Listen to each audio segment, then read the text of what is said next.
คือสุกและปิงกะโอ้มันสวยอยู่ได้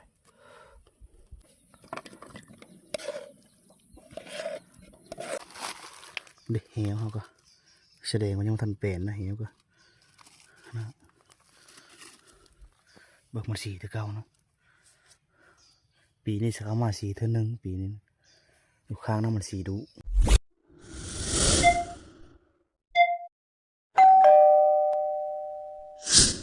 ทักทายสบายดีสวัสดี14มื้อทุกคนทั้งภายในและก็ต่างประเทศนะ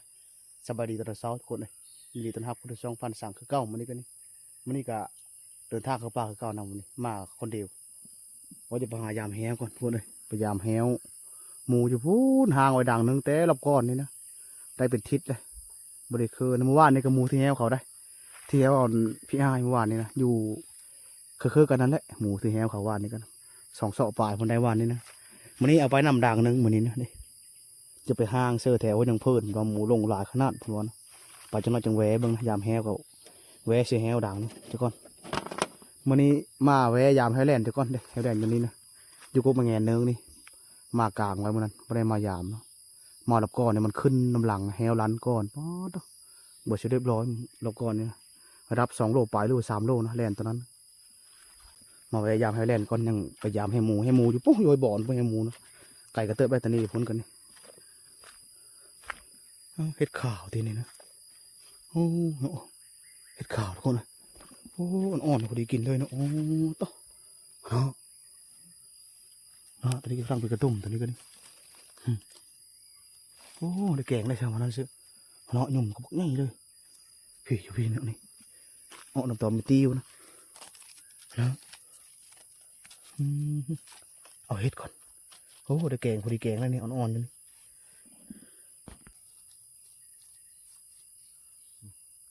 พอดีกินตอนนี้เห็ดขาวนี่สำหรับข้อจะแซ่บกว่าเห็ดบดเลยเห็ดขาวนั่นนะเห็ดบดมันจะเป็นเมือกเห็ดบดมันตีนมันตัวนี้นำเป็นป้อมีหนอนบางดอกนี่เห็ดขาวนี่บ่เป็นดอกบ่เป็นโดนะบ่เป็นเป็นนอนหมอนี่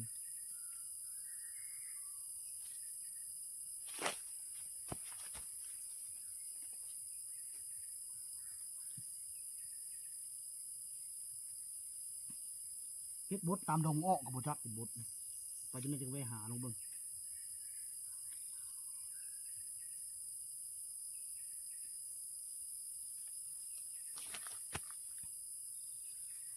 โอ้เวลาเธอถ้าฝนตกไปตกตาปนี่ฝนนี่ก็เข้าหน้าเข้าไหนะบุดันแห่ออกเลิงไปเลยหมดเลยเข้ากันมันผู้บริยอดผู้บริวารท่าดำหน้าท่าฝนนี่ก็กล้าจนตายหมดเลยกล้านะแต่ละคนชอบฝนตกเชื่อมุ้ยกล้าดำบางคนกันกล้าตายหมดเลยบางบ่ตายกับมันบังกล้าดำตกเต้เดินหกออกไม่ก็เดินนึงเดินปลายเลย2 เดินแล้วกล้ากระยำพอดำเลยฝนยังมีห้ำมีโหยลงมาอยู่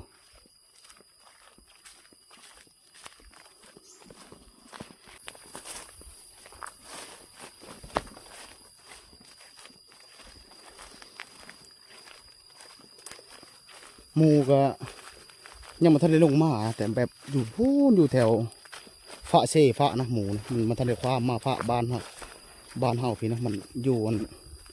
ดินประจมหาดโคตรสกอฝะเซ่โดนฝะนะหลายหมูฝะนั้นเดี๋ยวเอาแห้วไปห้างเถอะกะยานประจมหาดเขาลากเขาเอานะแห้วมันดินบ้านเขานะดินฝะนั้นฝะเซ่ฝะนั้นแต่หมูป่าอาศัยหลายเลยทั้งนั้นเพราะว่าคนทั้งนั้นคนไม่ได้เขาล่นหลายนะทั้งนั้นคนก็บริสุทธิ์ขึ้นมากินนะมองยังไงก็แต่จำนวนสลับบ้านก็ต้องบ้านนี่สิเขาขึ้นเลยคนอยู่โทเจ๋ดงคนหมูนี่ก็มันอพยพไปอยู่ภาคนั้นแน่พอแหละฝนตกพอแหละฝนช่วงเดือน 9 เดือน 10จนมันลงมาหมูนะมันหากินมันต้นแถวนี้เหี้ยหอจะเจ็บไปห้างเชื่อคักถ้าจะเธอบ้านนี่ปีแล้วนี่มันยิงกันก็ได้นะก็ได้มันกินมะขี้เก๋มะอันนี้นะปีนี้ก็เป็นเลยเนาะดกสลานเนาะมันท่านได้ง่ายท่านได้สุกแต่มึงปีนี้จะมาดักยิงนี่ป้าตัวก็ไหนกินแต่ได้มะนี่นะมาขี้เก๋มะนี่เนาะดกเลยนี่ประมาณ2 ทิศประมาณ คือสิใส่ตึงกว่านี้ก็ได้คือสิกินนะเด็กปีแล้วนี่เอ็ดห้างฝึกอยู่พวกได้3 ตัวปีแล้วนี่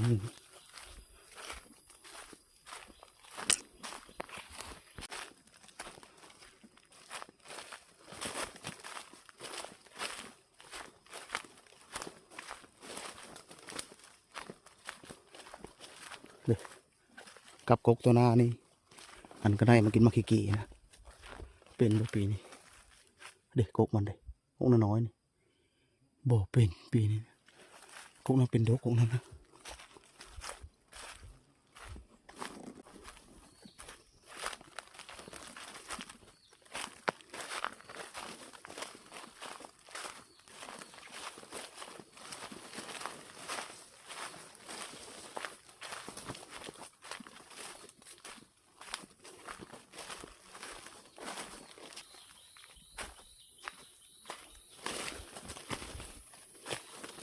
แหวดังนี้แต่เฮ็ดสักอะ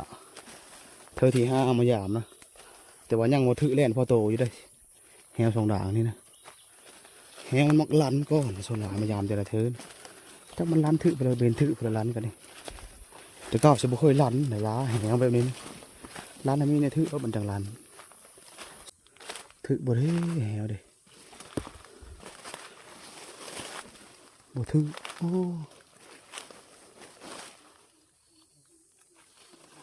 บ่ลานยังบ่ถือคนน้อยหนึ่งยังก็กงคือเก่าอยู่เล่นแสดงว่าเล่นบ่ลงเล่นบ่ขึ้น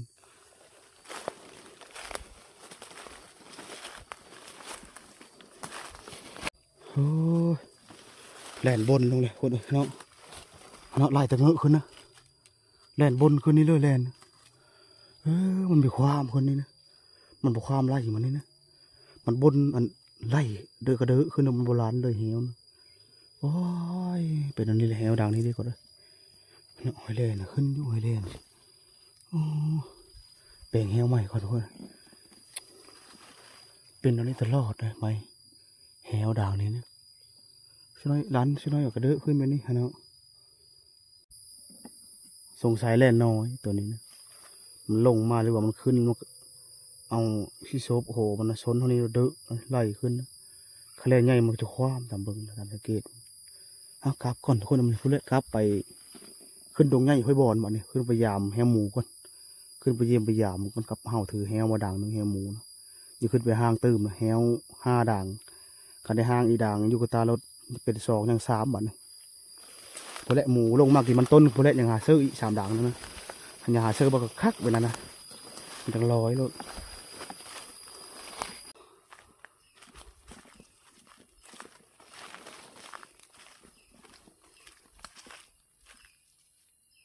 แต่กระตาคน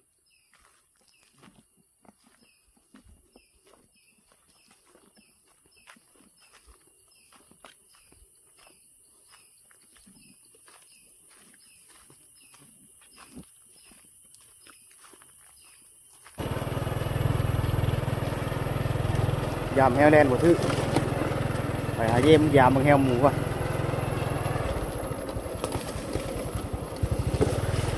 แล่นแต่มันไม่ลงเนี่ยมันคนมีโต๊ะด้วยมีแต่แดดกับแดดเลยเดี๋ยวนี้นะ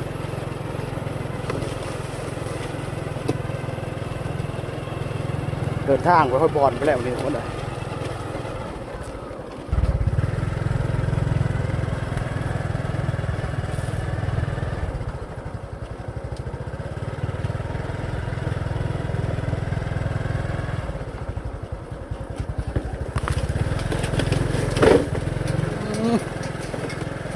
ข้างโคกเลย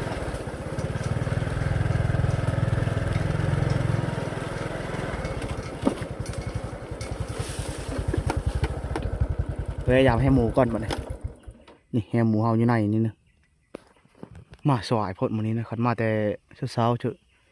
แล้วยิ่งได้ก็เหาะตามกลมกระบกกำลังล่นกำลังซุกนี่นะก็เหาะขึ้นมากระบกได้แต่เช้านะ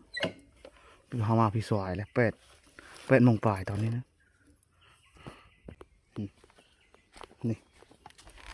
ลักษณะแบบนี้นะก็เหาะเลยกินแบบนี้นะนี่มันกัดลงนี่กินกลางทางก็เหาะลายที่ตรงนี้นะพวกมากระบกดกฉลานมากระบกหนักกกนี่นะ ต้นคุอยู่กำลังซุกมันกระบกก็ดิไว้อย่างแห้งก่อนไว้เยี่ยมยามมันแห้งก็ยันมีอย่างอื่นซะมันแปลนะยันโปะคุ้มมันก็เลยนะ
มาดูคนเลยหมูยังมาอยู่เนาะยังมาสีเลยหมูคนนี้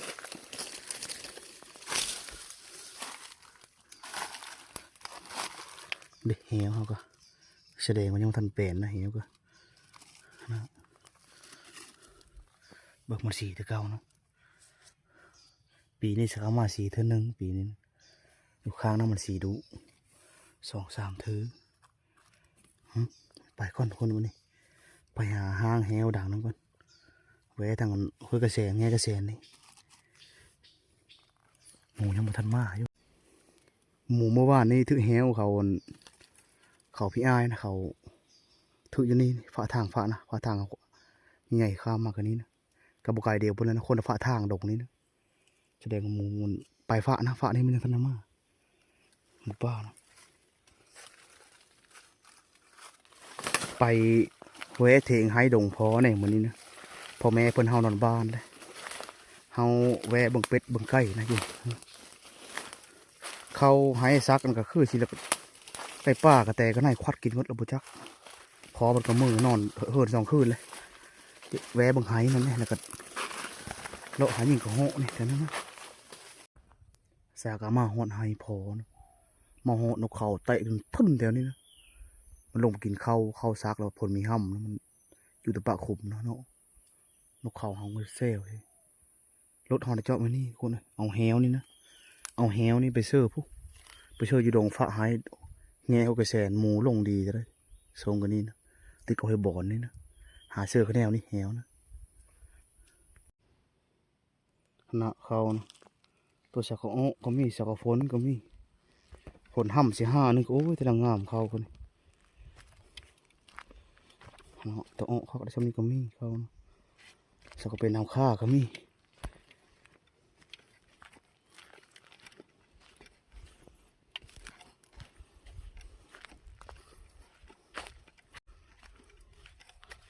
โอ้หลังคาเถงพอเห็ดนี่คักเลยเพิ่นเอาตองกวางเลยเห็ดแนบแล้วก็เห็ดหมูนี่นะฝนพร่ำพอดีโอ้โหเลยฝนถ้าไปเชื่อมดเด้ไก่เนาะกู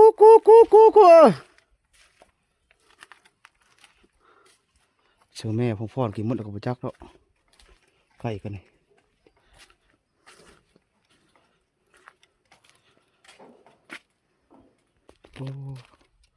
โอ้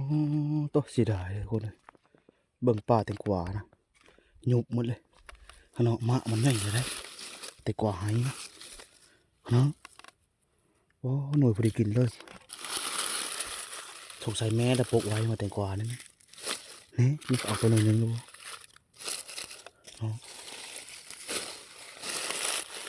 นี่ปกไว้เขาลักไปหน่อยนึงเลยฮะเนาะโอ้บุกผลมีห้ำป้ามันยุบหมดเลยไปทางนี้ไปโตนเชิญซบกระแสนนะเลาะแง่เขากระแสนขึ้นเนาะพี่มันต้องมีจากทางนะหมูมันความไปความมาตามโพยนี่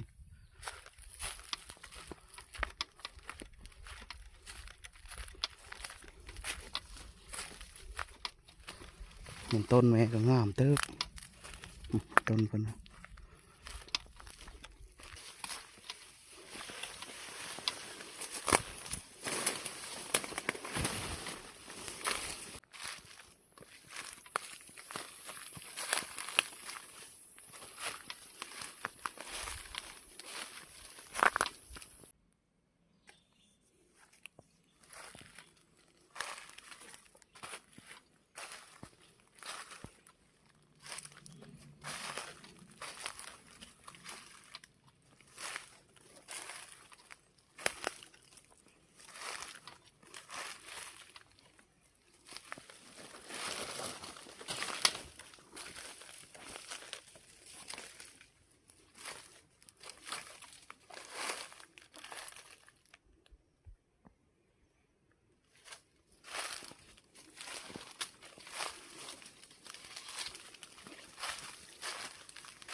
สักกะมาฮอดห้อยบอน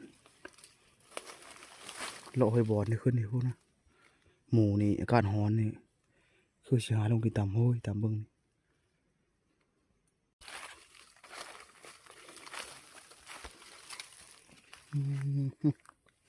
เนาะปลาซิวนี่ก็บึกบึกสินกแต่กินน้ำวังนี่นะ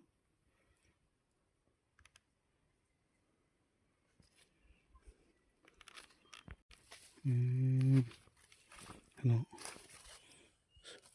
สะพวนมากลางด่างปลาเอานี่นะมันล้มมันไปเลยมันเลยด่างนะด่าเนี่ยนะ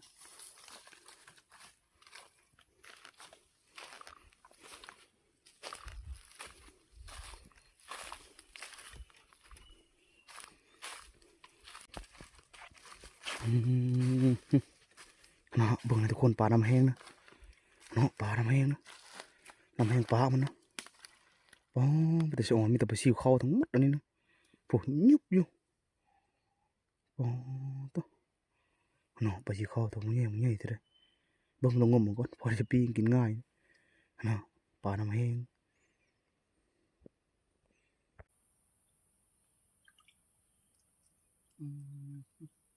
เนาะมีแต่ปลาซิวเข้า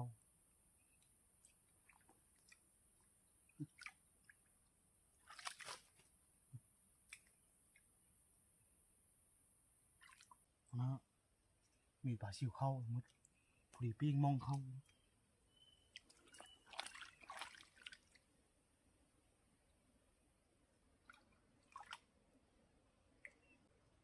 มีบอนเซอร์นี่ทุกอย่างก็ไม่ได้เอามาทิ้ง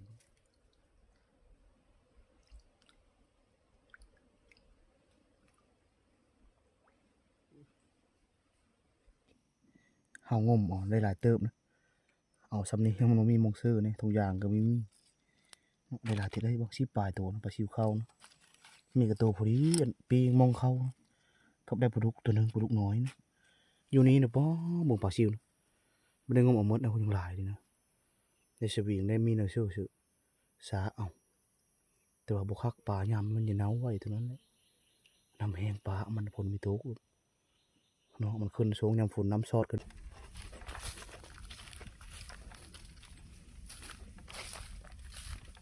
เด็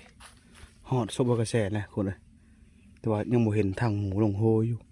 เห็นแต่มันลงหลบก่อนนี่เนาะลงรอยเก่ามันผลลึกผลไปเลยมันเลย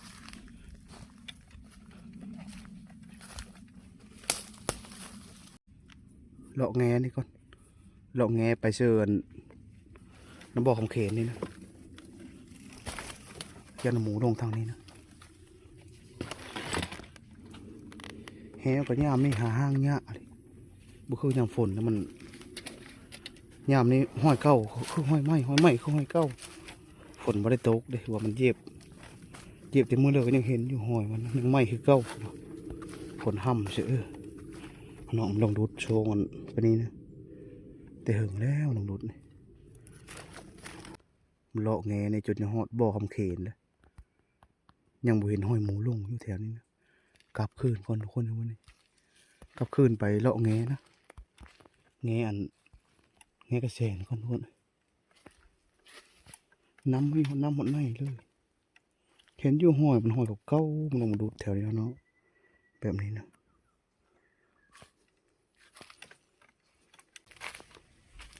เลาะแงกระแสนนี้เกี่ยวมือเถงเลยนะเลาะหาเสือแฮวแถวแงกระแสนนี้ก่อน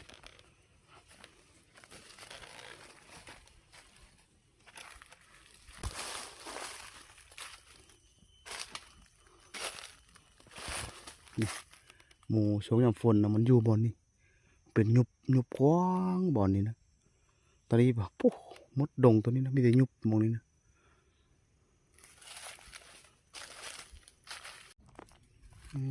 คุยไปเรื่อยนี่คุยอ้นบ่คุยหนูนะอ๋อตัวหนูขอโทรอยู่นี่นะคุยอ้นหมดเลยเลยคุยอ้นก็ไม่ชักอันนี้นะนะโหไอ้นึงนี่เล่นหากินทุกคนเลยเนาะโพดโหมันนะใหญ่เล่นตัวนี้นะเนาะโพดในมือมันนะปอบอกใหญ่โพดในมือมันเนาะนี่เนาะโพดในมือมันนะมันหากินตำโหยนะแรงว่านในตำบึงมันหากินเล่นโอ้เอามาจะพอเล่นนะ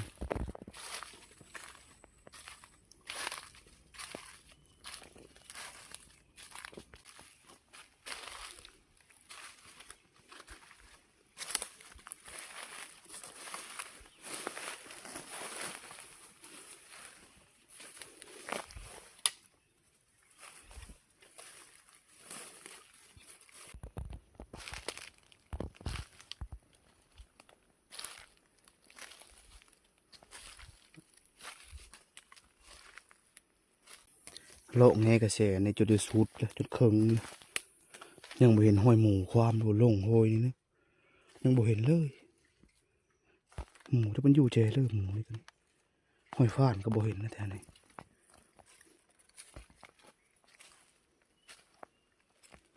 ขึ้นไปแหวซื้อมายางลำนี่ก่อนมายางลำนี่แหละหมูค่อยสีนะนะพวกมันนะ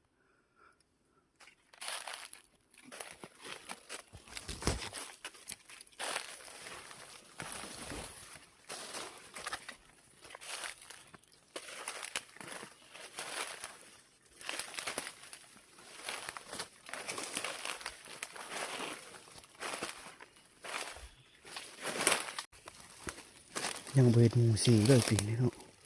มันสีที่ปีแล้วนี่ปีนี้ยังมาสีนะปีนี้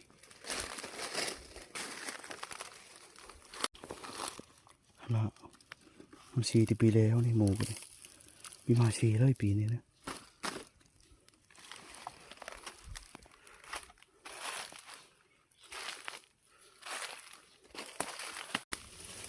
กระเล่นคนเลยกระเล่นอย่างนี้นะก็กินง่ายกระเล่นมันก็รักพวกมันเนาะ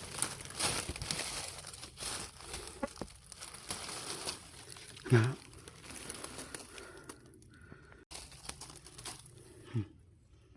ได้อาหารดีแล้ววันนี้นะเสียบซ้ำกับห่อเด้อปนนี้กันนี่ปักใหญ่ทุกคนขนมบ่ายเลยนะก็เล่นกระลากอะไรนะเพื่อชีได้ยิ่งเพื่อก็มันง่ายก็เล่นกันนี่สองตัวมันกัดหั่งเดี๋ยวนี้นะ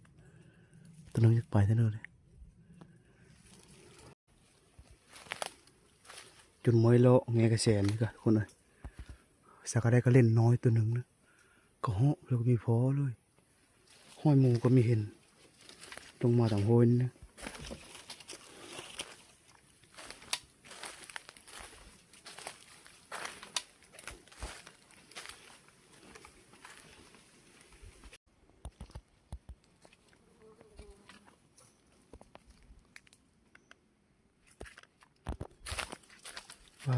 จนมวยโล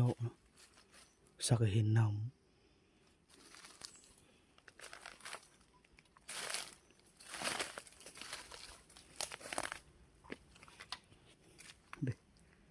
นกแต่ละกินเนาะน้ำมวยกระแสนะถ้าบอลเดียวนี่มีน้ำ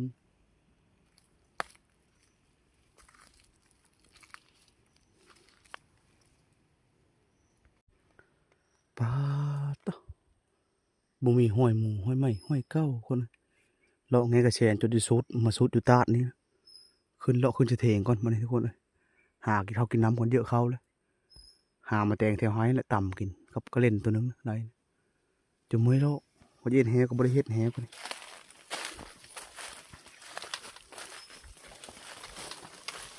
ที่ตะน้ำมองนี่คันนางเฟิกยิงก็ได้ยิงนกหมดน้ำเบากระแสนเท่าบอลนี่มีน้ำนางเฟิกยิงนกก็ได้ยิงนกเดี๋ยวแซวนกปลิวได้หลายเลยนกปลิวสิ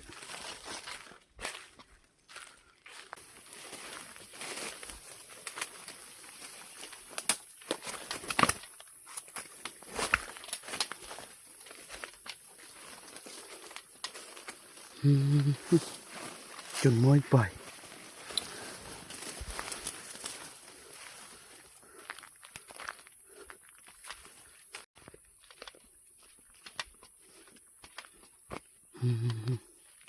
เอาเพื่อนทางไผ่ก่อนคนในบ้านหอดทีละ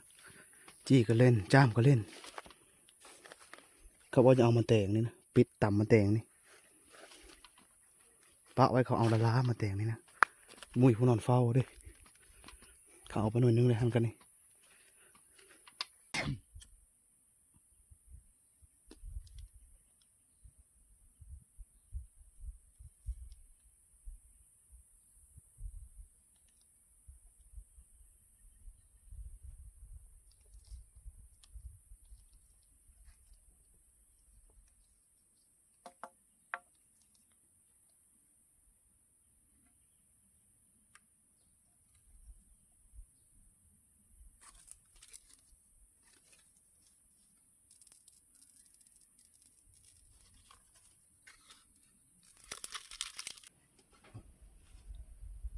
เล่นไป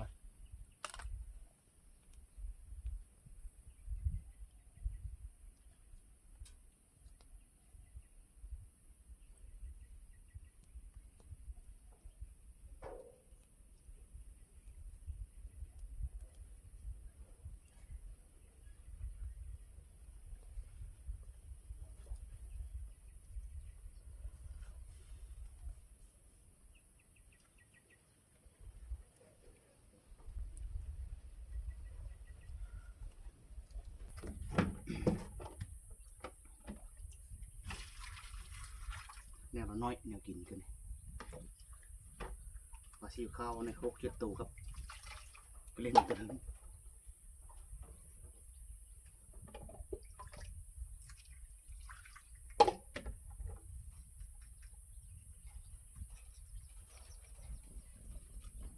จ้ามเขาเล่นกับจ้ามของโพน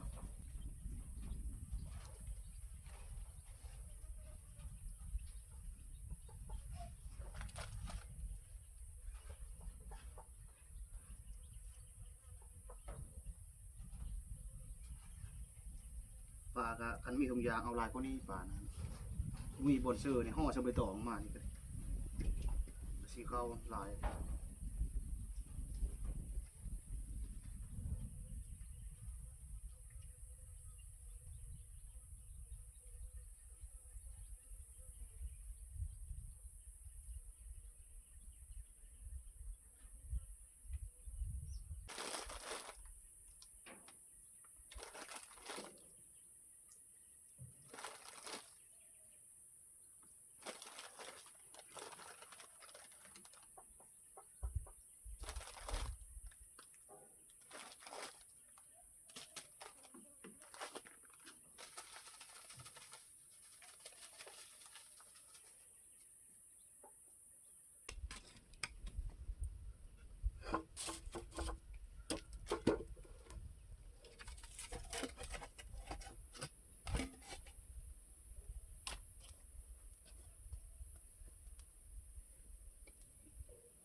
ถ้าปีงปลาซิวกับกระลิ่นสุกก้อนจากตำแตงนะจะตำไว้พัดย้อนมันไทยเคืองตำแตงกันย้อนมันนุ่งเสื้อใหม่ทรงใหม่ปีงปลาซิวปีงปลาซิวเข้ายังดีกับกระลิ่น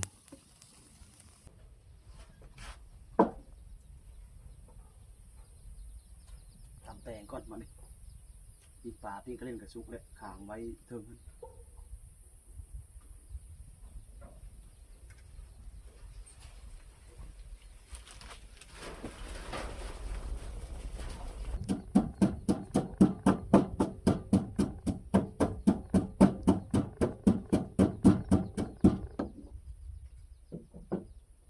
คกก็น้อยคกก็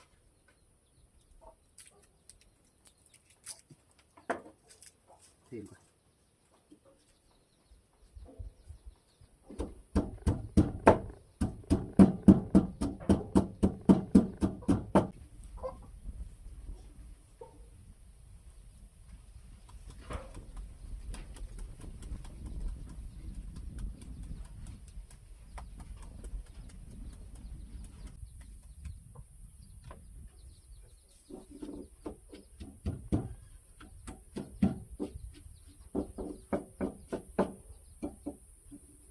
สมอออก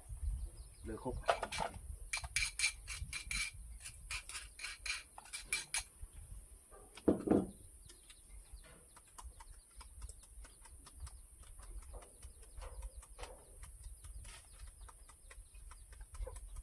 ตามครึ่งนึงแต่เองก็จะกินมดคนเดียว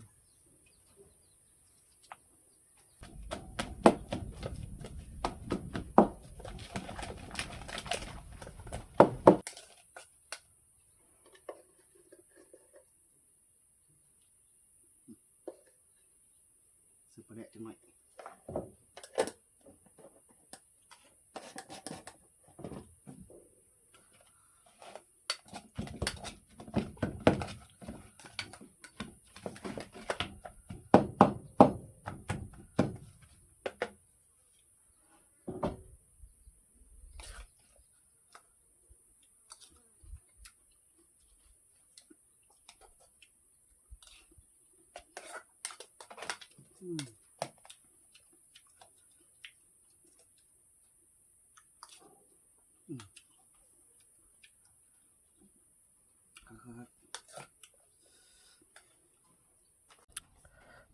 เรียบร้อยคนเลยตำแตงเบิกลงเอาปีงก็เล่นกับปีงกันปลาซิวก็ปุ๊คือสุกและปีงก็ปุ๊มันสวัสดอยู่ได้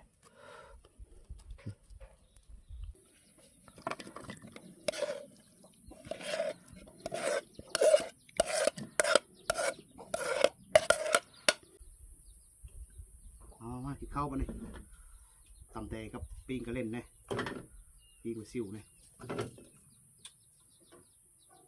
ปุ๊มาแตงกับน้องมุ้งไง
คนเลยวันนี้กินข้าวกินน้ำแล้วนะมัน